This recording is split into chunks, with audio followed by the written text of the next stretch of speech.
let us look at some of the properties of power density spectrum, which should be obvious from the definition. In the last lecture, we have derived the expression for power density spectrum. Yes, xx of omega is equal to limit t goes to infinity expected value of xt of omega mod square over 2t. Now the question is it real?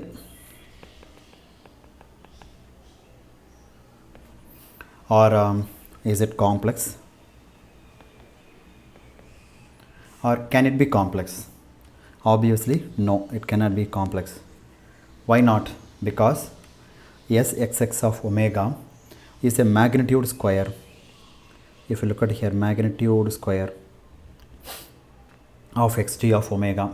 Okay, so Sxx of omega is defined as the expected value of magnitude square. Therefore xt of omega, you take magnitude and square, therefore it cannot be complex, so it should be real.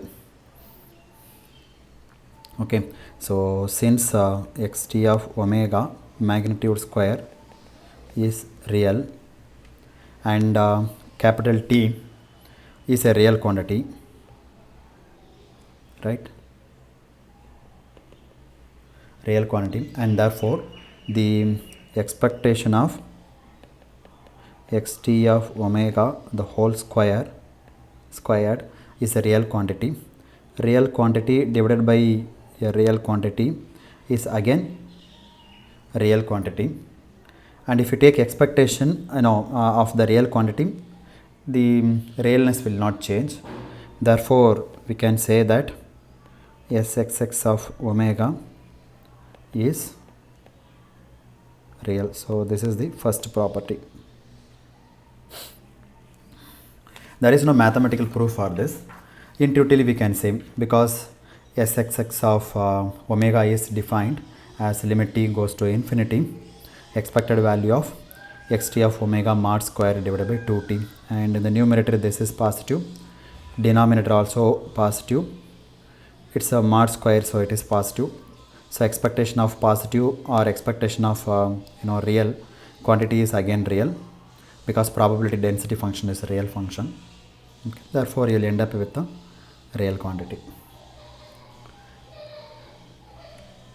Okay.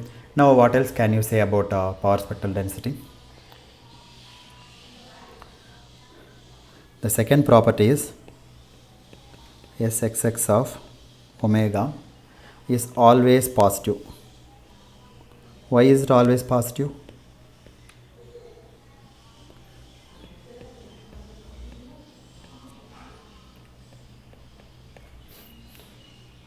This follows from the definition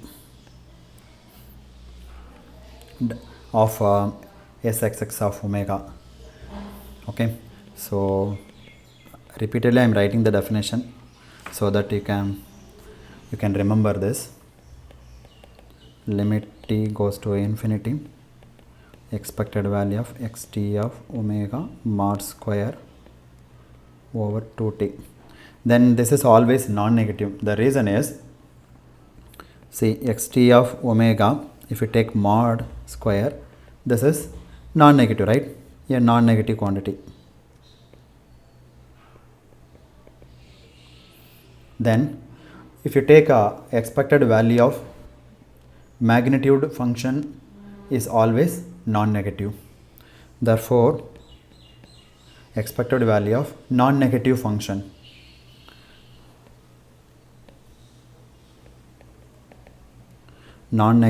is always, this point I am repeatedly telling you, always non-negative.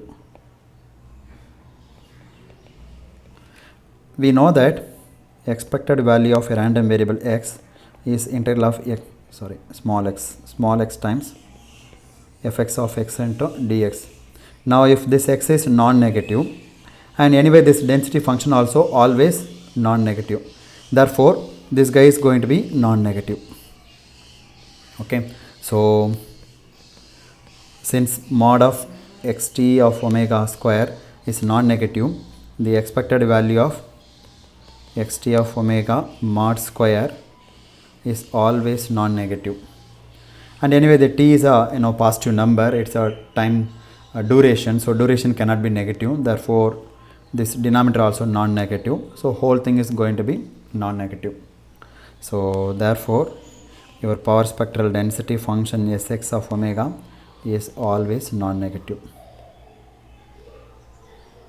always like your power density probability density function.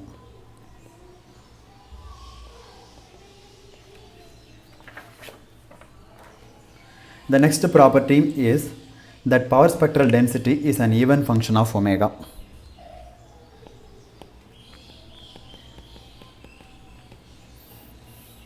That is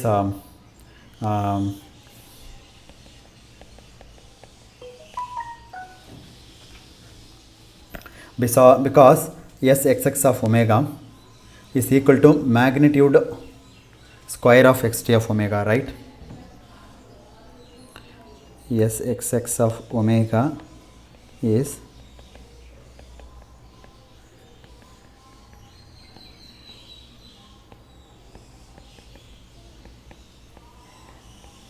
so if you take magnitude square, then the square function is always an even function. So intuitively you can say that it is an even function, or if you want to know mathematically also you can prove it. So this property says the power spectral density function is an even function. Power spectral density is an even function for x of t real. So this is a property. So let me underline this property. Third property. Now we can prove this. It's a fairly simple proof. So this Sx of omega is given here. So the left hand side we have Sx of minus omega is equal to limit t goes to infinity, replace omega by minus omega 1 over 2t, or let me write proper way, expected value of xt of omega mod square, no, this is minus omega, right? Minus omega mod square whole divided by 2t. Now we want to prove Sxx of minus omega is equal to Sxx of omega. You take the left hand side. Okay, start from left hand side. In the left hand side we have Sxx of minus omega is equal to limit t goes to infinity, expected value of xt of minus omega mod square over 2t. And recall from your complex number theory, let z equal to a plus ib. What is z star? Complex conjugate of z, which is a minus ib. Now if you multiply this z and z star, you will get a square plus b square, which is mod of z whole squared. So whenever you have the quantity like this, mod of z whole squared, then you can write as z times z star, right? So similarly this quantity I can write as follows: limit t goes to infinity, expected value of xt of omega minus omega, because the parameter is minus, right? Minus omega xt star of minus omega divided by 2t, like mod z square equal to z times z complex conjugate. Similarly xt of omega mod square, sorry, this is minus omega, right?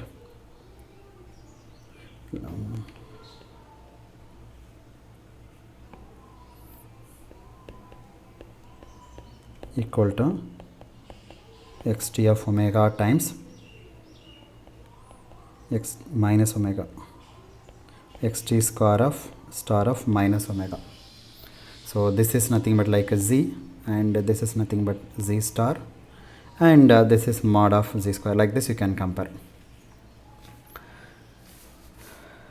So we need to find out in the, see in the left hand side now you have two parameters. One is xt of minus omega and another one is xt star of minus omega. So we need to find out what is xt of minus omega and then xt star of minus omega. These two values you need to find out and substitute in the left hand side so that we can prove the right hand side.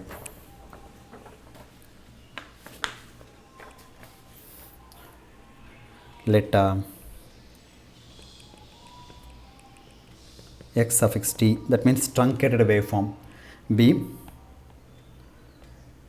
any Fourier transformable signal.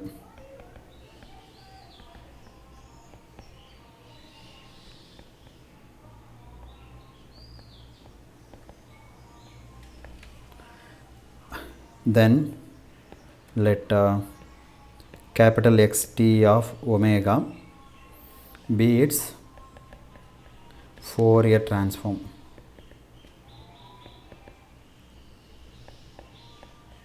So therefore xt of t and capital Xt of omega forms pair, Fourier transform pair. By Fourier transform definition, xt of omega is equal to integral of minus infinity to plus infinity xt of t times e to the minus j omega t times dt. Okay, so let me call this as equation number 1. Now complex conjugate of both sides gives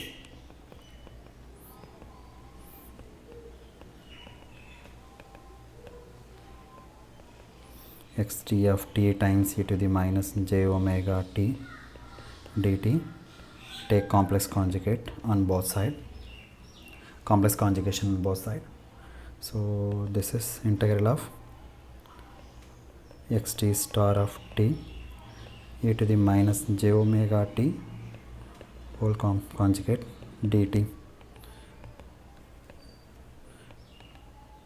And if the signal x of t is real, then this becomes xt of t and this is e to the j omega t times dt.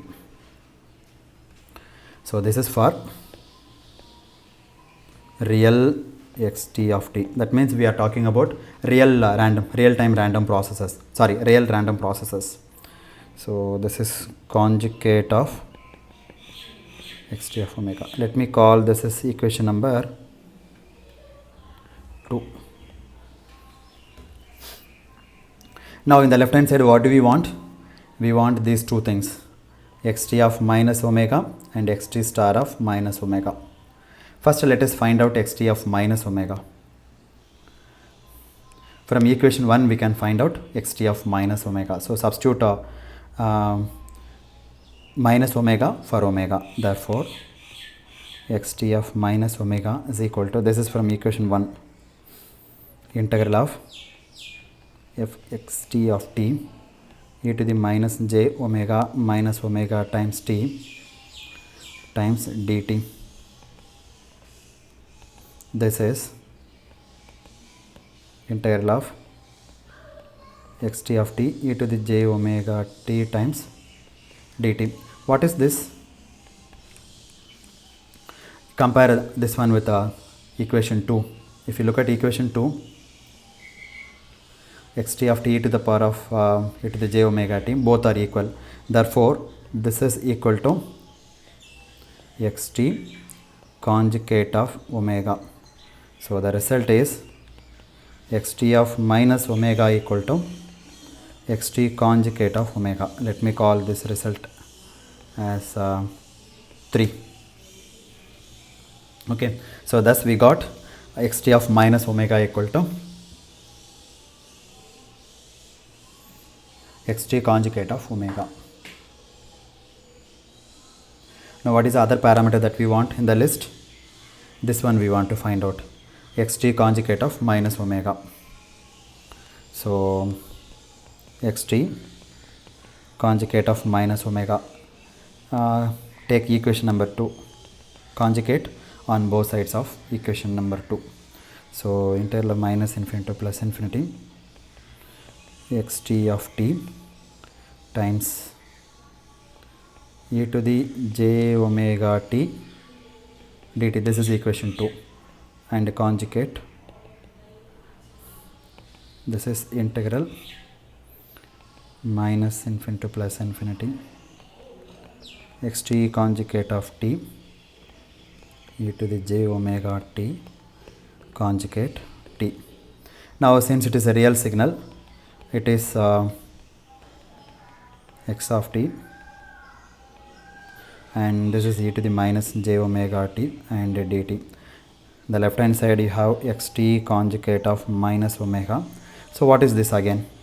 This is the Fourier transform of xt of t, so that we denoted as xt of omega. Therefore this is going to be xt of omega. So xt conjugate of minus omega equal to xt of omega. Let me call this as equation 4, right? So xt conjugate of minus omega equal to xt of omega. Therefore for real random process capital X of t, sxx of minus omega is equal to limit t goes to infinity expected value of xt of minus omega magnitude squared over 2t. This as follows: expected value of xt of minus omega times xt conjugate of minus omega whole divided by 2t. Now xt of minus omega we know. What is xt of minus omega? This one, xt star of omega. Limit t goes to infinity, expected value of xt of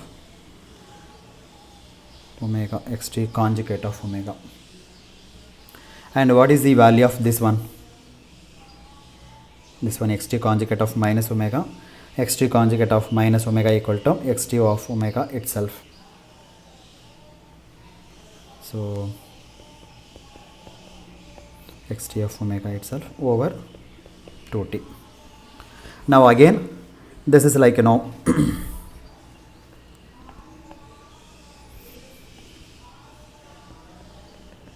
limit t goes to infinity, expected value of, I can write this is like z star times z, which is z magnitude square. So therefore xt of omega whole magnitude squared over 2t. Now what is this? This is the power spectral density sxx of omega. The left hand side sxx of minus omega. So we started with minus omega and then we end with plus omega. Therefore the power spectral density is an even function. And the next property in the list is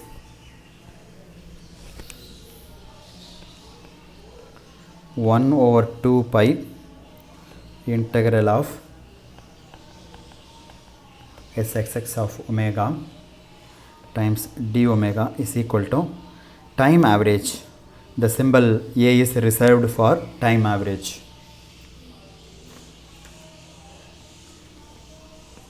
Expected value of x square of t, like this. And in the previous lecture we derived the average power.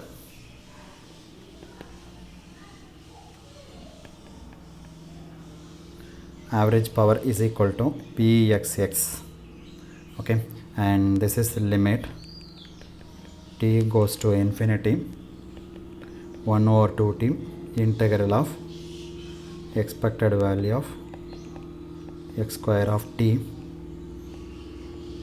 dt, and the limit is minus t to plus t, right? The right hand side is equal to 1 over 2 pi. Please recall from the previous lecture. Sxx of omega times d omega, and the limit is from minus infinity to plus infinity. Now this is nothing but the time average of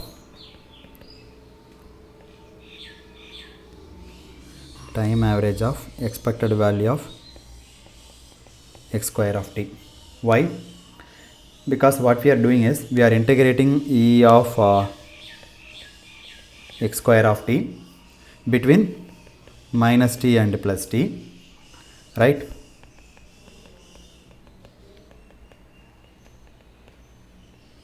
And then what we are doing, we are dividing by its duration 1 over 2t. So this is the time average.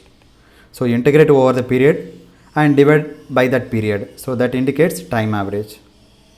That's the definition of time average. Okay, so this one is the time average of expected value of x square of t.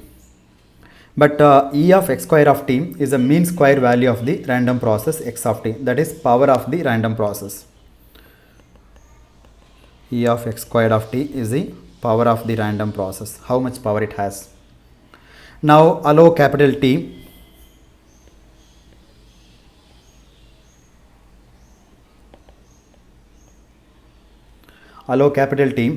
to go to infinity.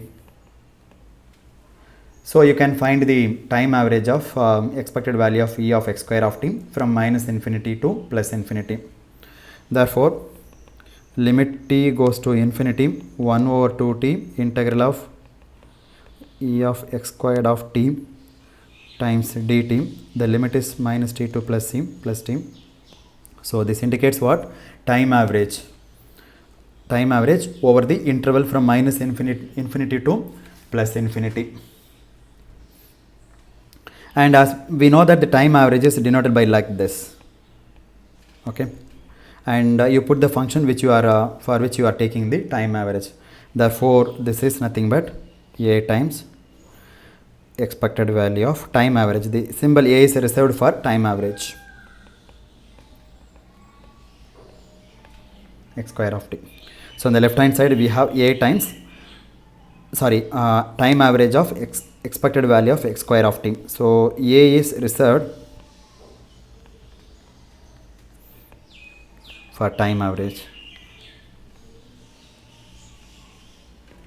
Okay, so in the right hand side you have 1 over 2 pi integral of sxx of omega and d omega, and the limit is minus infinity to plus infinity.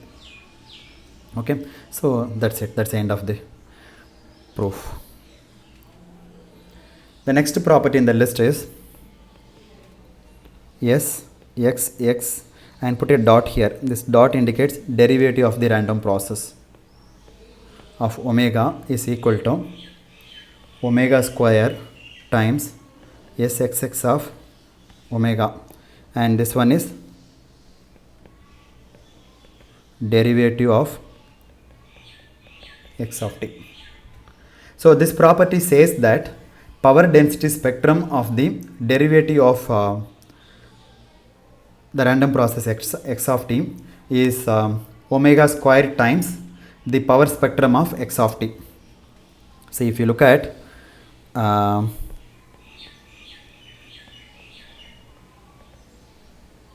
power spectrum of x of t is equal to sxx of omega. Power spectrum of x dot of t equal to sx dot of omega, where x dot of t is equal to d by dt of x dot of t. Now let us prove this property. So this property is a little bit involved.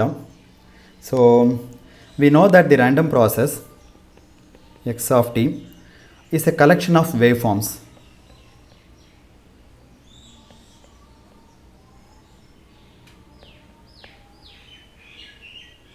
Like this.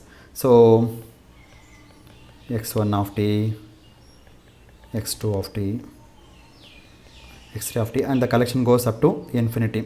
So this collection of these random waveforms are called the random process capital X of t. Now take one waveform from this random process and let's call it small x of t. So this is one sample function. One sample function from the random process x of t. Okay, and this signal exists in general from minus infinity to plus infinity. So the signal exists between minus infinity to plus infinity in general. So whenever you have the signal from minus infinity to plus infinity, you cannot look at one go. Okay, so let's truncate it. So truncated version of x of t is denoted by xt of t is equal to the same signal x of t in the interval minus t less than or equal to t less than or equal to capital T and 0 otherwise. So therefore this suffix indicates truncated version.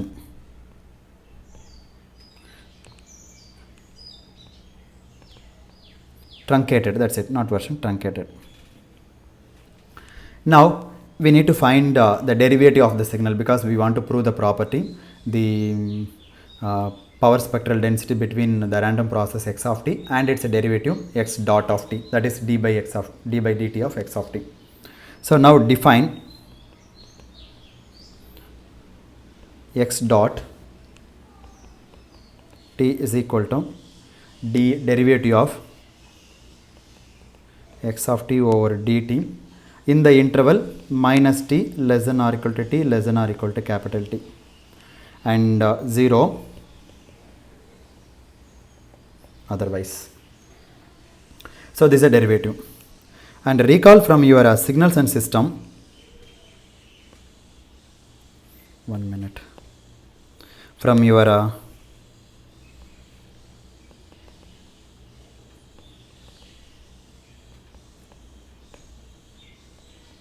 because this property we are going to use now, systems in Fourier transform. If you take x of t Fourier transform, you will get x of omega and x of t minus t naught. You take Fourier transform, you will get x of omega multiplied by e power minus j omega t naught. This is called a time shifting property. You shift the signal by an amount t naught and take the Fourier transform. In the frequency domain, the x of omega is multiplied by e to the minus j omega t naught. Recall this property. This we are going to use it here. Okay, so use this property.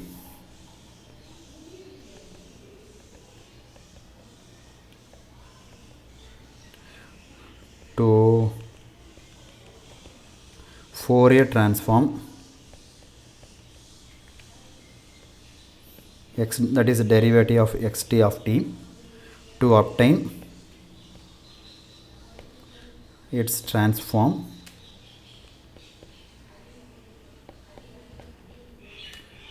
denoted by xt of omega. So what we are saying is xt of t, you take Fourier transform, you get xt of omega. Xt dot of t, you take Fourier transform xt dot of omega. Now xt dot of omega is equal to Fourier transform of xt dot of t, right? So this is Fourier transform of, what is this one? This one we can define. One more point I want to define here before we enter into this. 1 minute, let me define that also.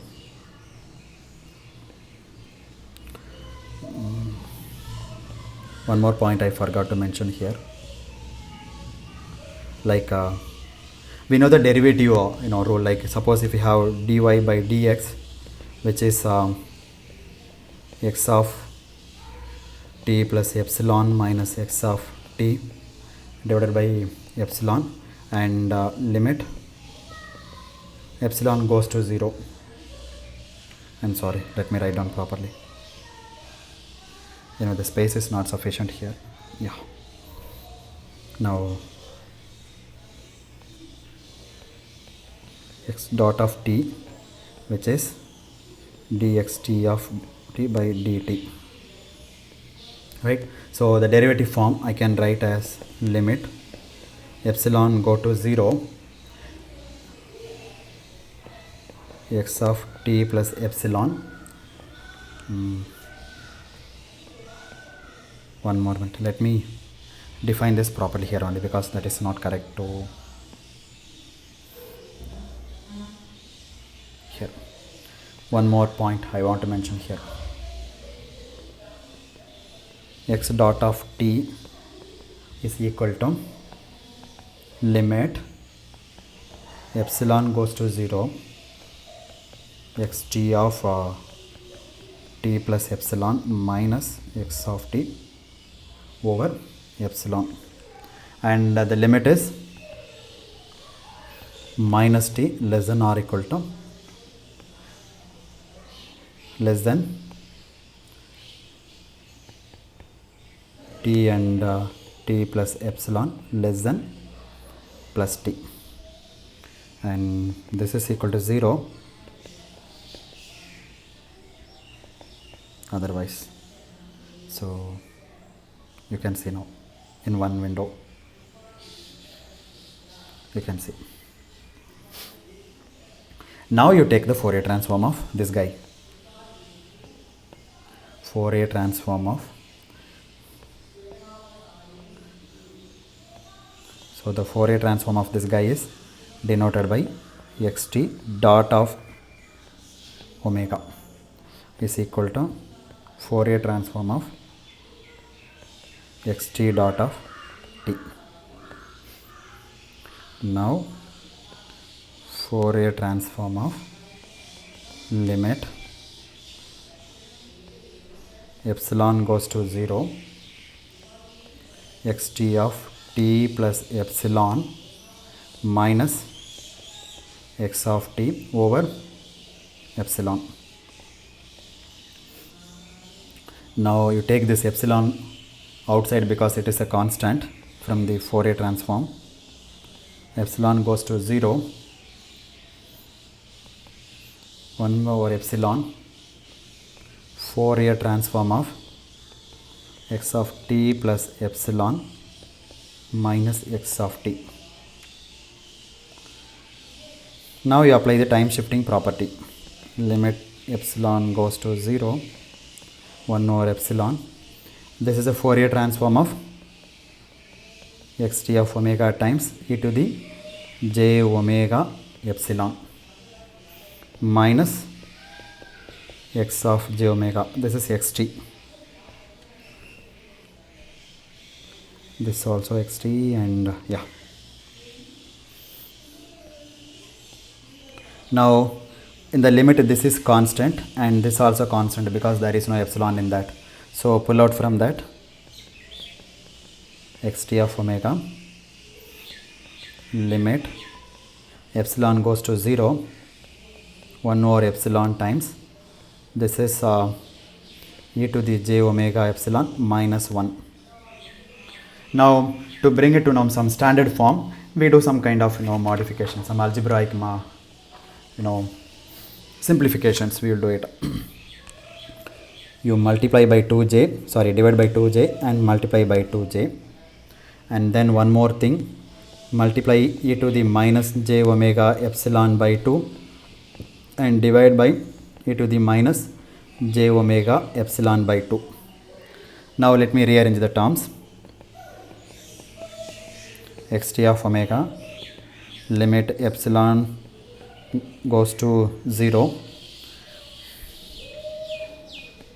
1 over epsilon times 1 over e to the minus j omega epsilon by 2 times 2j, then you bring this guy inside. If you multiply, then it becomes e to the j omega epsilon by 2 minus e to the j omega epsilon by 2 divided by 2j, and this one is going to be sine of omega epsilon by 2.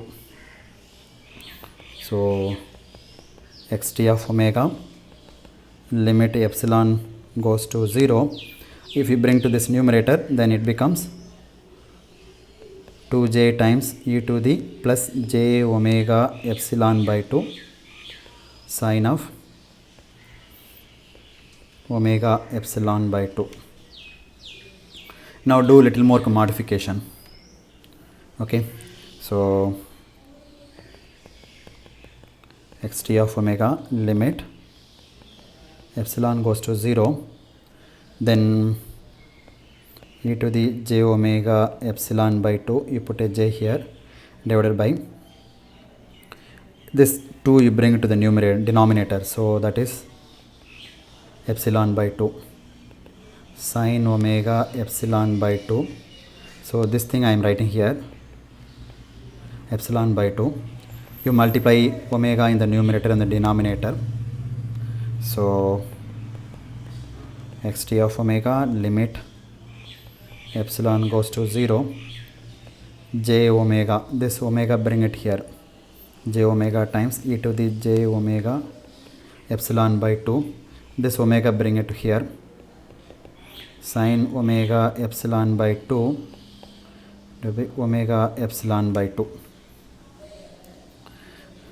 Now you apply the limit.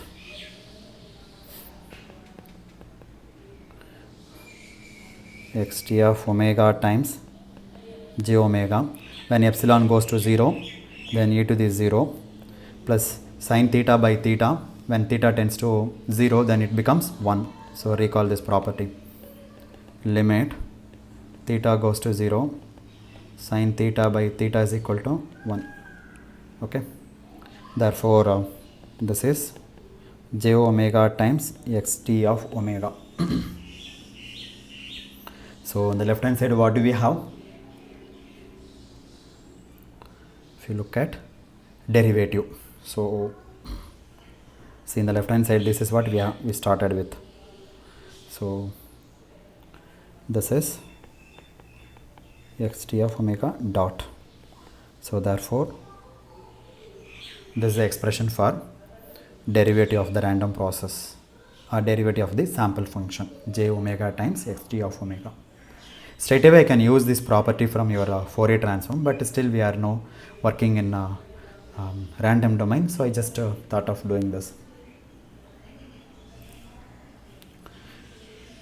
Okay, next what is this one?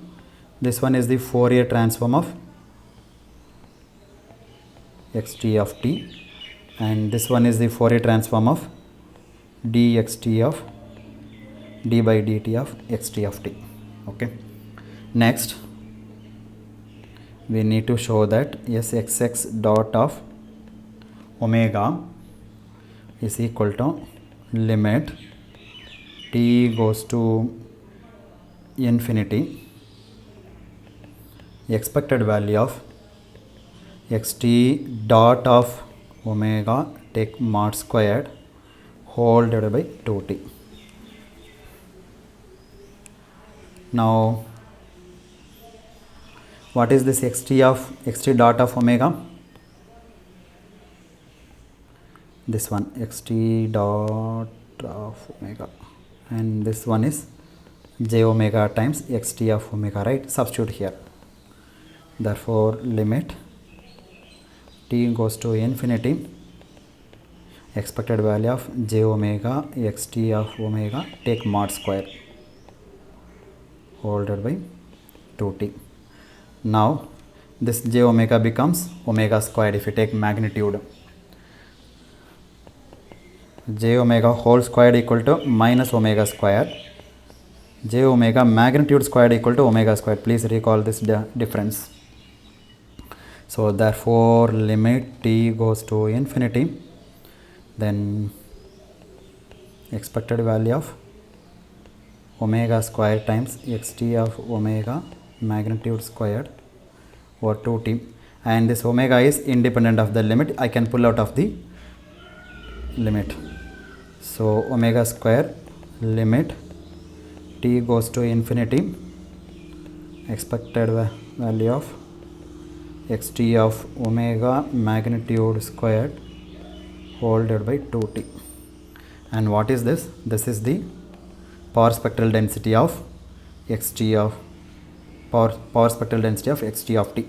Okay, so therefore the left hand side I have sx dot of omega. In the right hand side I have omega square times sxx of omega. So that's the end of the proof. So here don't forget to put the dot here. And the next property is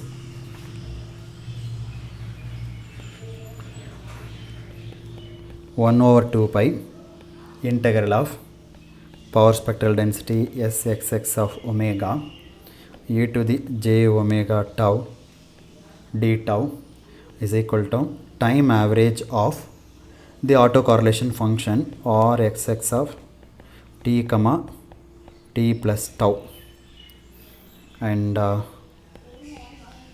sxx of omega is equal to integral of time average of the autocorrelation function or xx of t comma t plus tau and e minus j omega tau times d tau. There is a minus sign here.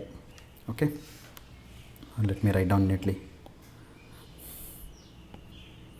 E to the minus j omega tau d tau. Now look at these two expressions. What do you understand from this? Say this is looks like a inverse Fourier transform, right? And this is the Fourier transform. Fourier transform of what?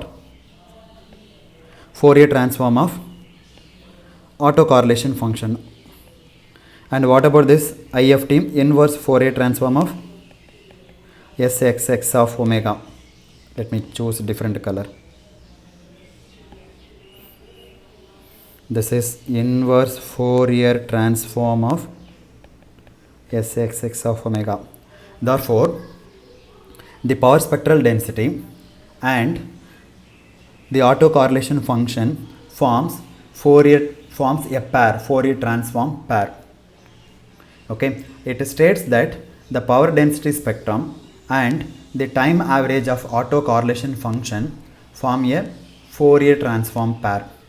Suppose if x of t is void sense stationary random process, then what happens? Your autocorrelation function or xx of t comma t plus tau is equal to or xx of tau. It is independent of the actual location where you are sampling the random process. So in that case what happens?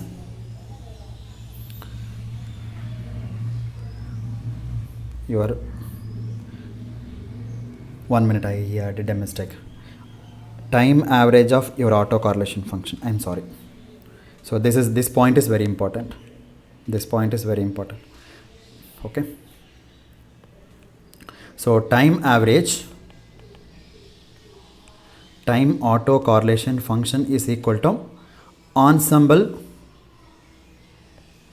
autocorrelation function. If the process is void sense stationary random process, that is statistical autocorrelation function. Therefore, this two equation comes now simplifies as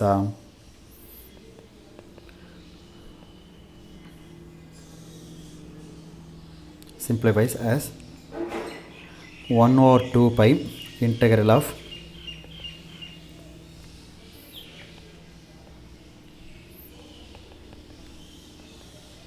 omega times e to the j omega tau d tau equal to or xx of tau. This one.